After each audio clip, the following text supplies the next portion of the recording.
आनंद देसाई.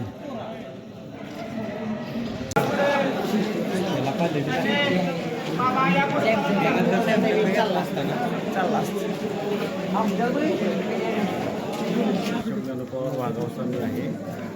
मी माझ्या गावचे उमेदवार संग्राम बाबा यांना उभं केलेलं आहे. त्यांचं काम चांगलं आहे. सामान्य जनतेसाठी ते भरपूर झटतात.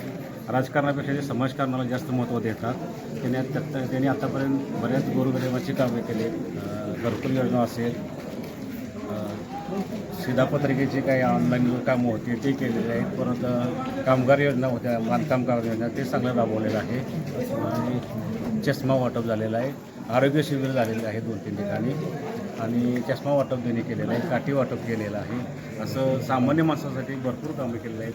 असं त्या माणसाच्या पाठीमागं आमचं बऱ्यापैकी 90% जबाबदारी. कसं तुम्हाला प्रचाराला कसा प्रतिसाद मिळतो? प्रचाराला बऱ्याच ठिकाणी चांगला प्रतिसाद भरपूर मिळतो आणि प्रत्येक माणसाच्या मनात ते रुजलेलं आहे. वाघाव गावचे उमेदवार संग्राम बाबा यांच्या माध्यमातून आजपर्यंत छत्री वाटप तसेच काठी वाटप वृद्ध माणसासनी, त्याच्यानंतर गावोगावी जाऊन त्यांनी वयस्कर माणसासनी, ज्यांना कोणाला दिसत नाही अशा माणसासनी चष्मा वाटप, चष्मेचे त्यांना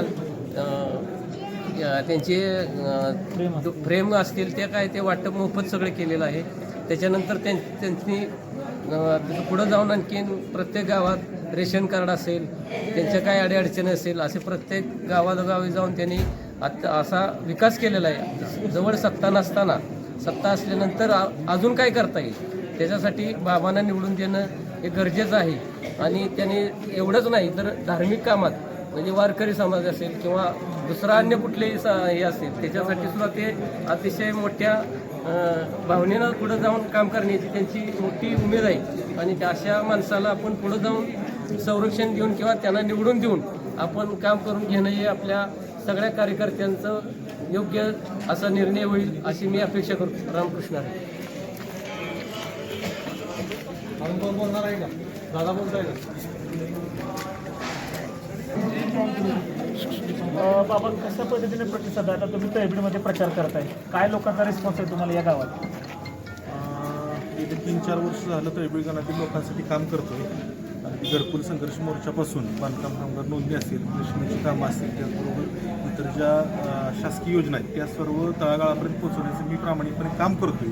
आणि लोकांच्यातूनच माझ्या उमेदवाराची मागणी झाल्यामुळे मी तळबीड पंचायत समिती करण्यासाठी उभा आहे. आणि चांगल्या प्रकारे लोकांनी रिस्पॉन्स दिलेला आहे. लोकांचं मत तरी चांगलं आहे. मतदानाचं 7 तारखेला बघू आपण, परंतु आता लोकांचं मत तरी माझ्याविषयी चांगलं आहे. त्यामुळं इथून पुढच्या काळामध्ये लोकांसाठी असंच अविरतपणे काम करण्याचा माझा मानस आहे. आणि लोकांनी जर चांगला कौल दिला तर अगदी महाराष्ट्रामध्ये आदर्श पंचायत समितीचा सदस्य कशा प्रकारे काम करतो किंवा पंचायत समितीचा गण कसा आदर्श करता येईल, जसं वाघाव मी आदर्श गाव केलं तसं आदर्श पंचायत समिती गण करण्याचा आमचा मानस आहे. धन्यवाद. तुम्ही लोकसभा सरपंच आहात, काँग्रेसची तुम्हाला साथ आहे. याच्या अगोदर पण तुम्ही बऱ्याच अशा पद्धतीने कामं केलेली आहेत, परंतु ज्यावेळेला तुम्ही निवडून जाल त्यावेळेला काय विजन ठेवून तुम्ही काम केलं जेणेकरून जनतेला त्याचा फायदा होईल? आता प्रामुख्यानं विजन काय तर सरकारी ज्या शाळा आहेत, जिल्हा परिषद शाळा, त्या अगदी इंग्रजी माध्यमांच्या तोडीस तोड करण्याचा माझा मानस आहे. म्हणजे आता बघितलं तर ग्रामीण भागातील विद्यार्थ्यांना इंग्रजी माध्यमात ज्यावेळी घालावं लागतं त्यावेळी किमान 1 लाख रुपये वर्षाला खर्च आहे. 25-30 हजार रुपये फी असते, ट्रॅव्हलिंग चालवणं असतो, बाकीचा खर्च असतो. हे लोकांना परवडत नाही. परंतु मुलांना दर्जेदार शिक्षण मिळालं पाहिजे म्हणून लोक नाईलाजास्तव घालतात. परंतु ते इंग्रजी माध्यमांना घालायला लागू नये अशा प्रकारच्या शाळा मी करण्याचा मानस आहे आमचा. म्हणजे इंग्रजी माध्यमांच्या शाळांना कुठेही आपण कमी पडणार नाही ह्या प्रकारच्या शाळा शासकीय माध्यमातून करण्याचा आमचा मानस आहे. त्यानंतर आरोग्य उपकेंद्र म्हणजे सरकारी दवाखाने आहेत ते अद्ययावत केले पाहिजेत. अगदी ग्रामीण भागातील लोकांचं एखादं ऑपरेशन असेल, लहान मुलांचं जर एखादा दवाखाना असेल, महिलांचा दवाखाना असेल तर 1-2 लाख रुपये त्या दवाखान्यामध्ये जातात. ते जाऊ नये म्हणजे कुटुंबाचं कुठेतरी आर्थिक नुकसान होऊ नये यासाठी दर्जेदार आरोग्य सेवा देण्याचा आमचा मानस आहे. या गोष्टीच्या माध्यमातून आम्हाला काम करायचं आहे. धन्यवाद.